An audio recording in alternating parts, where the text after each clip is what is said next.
Welcome back to Roundtable Tuesday in full effect, like DJs in 90s used to say, in full effect. We know the North Division has been fun to watch this year, but with Canadian teams only playing other Canadian teams, there may be some hockey fans wondering how things look down south. Last night, the Central Division wrapped up their regular season, so with playoff matchups now set, we're going to take a closer look at how the Central stacks up and what to expect once the puck drops on the playoffs. Here's Alex Doria. The bubble has burst. This most remarkable, unique tournament is over. And the Tampa Bay Lightning are 2020 Stanley Cup champions. Tampa looked like the powerhouse of the Central Division heading into this shortened season. 56 games later, the Bolts have a tough task ahead if they want to repeat. Two teams in this division not named the Lightning sit top 5 in the league, starting with the first place Hurricanes, a team that has it all. Goaltending, scoring, strong defenders, veteran leadership, and don't forget about solid coaching. No pun intended. There's the head coach of the Carolina Hurricanes, Rod Brindamore. I would say that the fittest and the hardest working head coach. I'm just going to throw it out there. Rod the Bot. The Dallas Stars, last year's runner-up, were eliminated Saturday night by 4th place Nashville, setting up a round 1 draw of Canes and Preds. The Hurricanes have dominated the season series, and they outranked the Preds in pretty much every offensive and defensive category. The big question is whether Nashville will find a way to score. The Preds are bottom 10 in the league in scoring, while the Canes are top 5 in goals allowed. Quenneville's team having a great season. They are solid. You talk depth, 4 lines, great goaltending, you name it. They're fast, they're skilled, they're good. Yes, the Florida Panthers are for real. In his second year at the helm, Coach Joel Quenneville has this team playing determined hockey on both ends of the ice.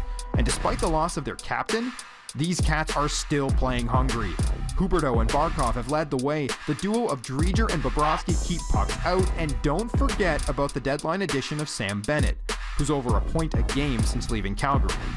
For the first time ever, these Florida rivals will meet in the Stanley Cup playoffs, bringing a real sense of legitimacy to a Sunshine State rivalry that has felt pretty one-sided since it began. After all, the Panthers haven't won a series since their cup run in '96. This is the Avalanche's first look at the Rats. My goodness. The Lightning are ready for a couple big boosts in their lineup.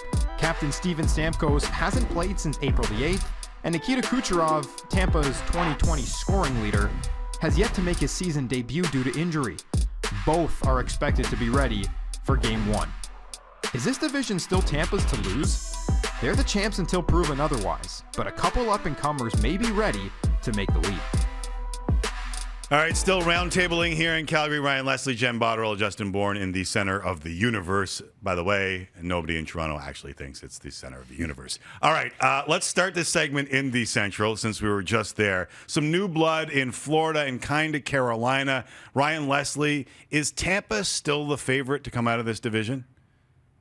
I'm not so sure they are. However, they are the Stanley Cup champions, and until you beat the champs, they remain. And when you look deep at their team, they have not had some big names, as that piece just said.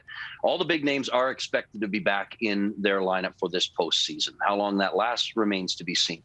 But they're a team that's had a lot of heartbreak in the recent history, and all of a sudden they learned how to win. They're a more mature team, and they know what it takes. So they didn't have Kucherov, and certainly they didn't have Stamkos for the last month or so. Their D took a little bit of a hit as well. So you didn't have Bogosian. You certainly didn't have Coburn. You didn't have Shattenkirk. So those are some significant ones. But again, in talking to everybody that's close to that team, they feel they're more mature. They know how to win.